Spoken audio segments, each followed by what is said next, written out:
So the Co-Immunity Project is a one-of-a-kind project in the United States. So we're the only community in the United States that is trying to establish on a regular basis a valid sample of clinical cases for the level and spread of the COVID virus in our community, and at the same time trying to better understand how we can develop new ways of estimating that level of infection. And we do that by monitoring sewage under the streets.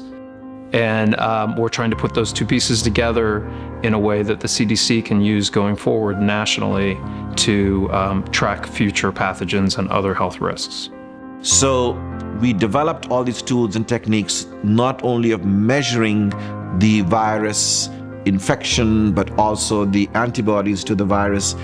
And we are continually improving that.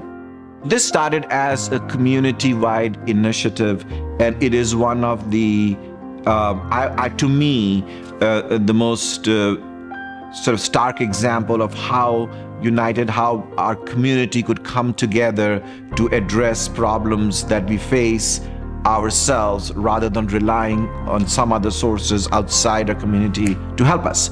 So we've been very fortunate in, while we took some risks early on, really only made possible because of gifts to the university. There was no federal funding to go do some crazy experiment involving sewers and random testing.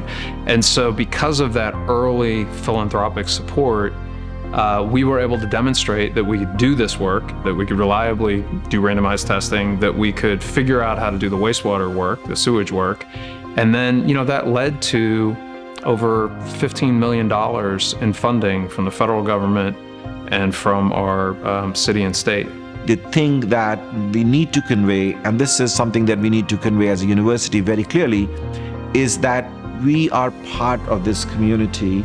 We are not there to extract information or data from people and then use it to advance their careers and get tenure.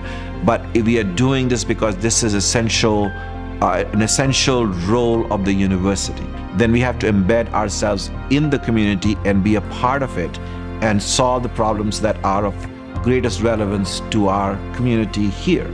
And so it's really been a remarkable journey from very humble beginnings, trying to figure out if we can figure it out, taking some real risks as a community, taking those risks, and then having that paid off.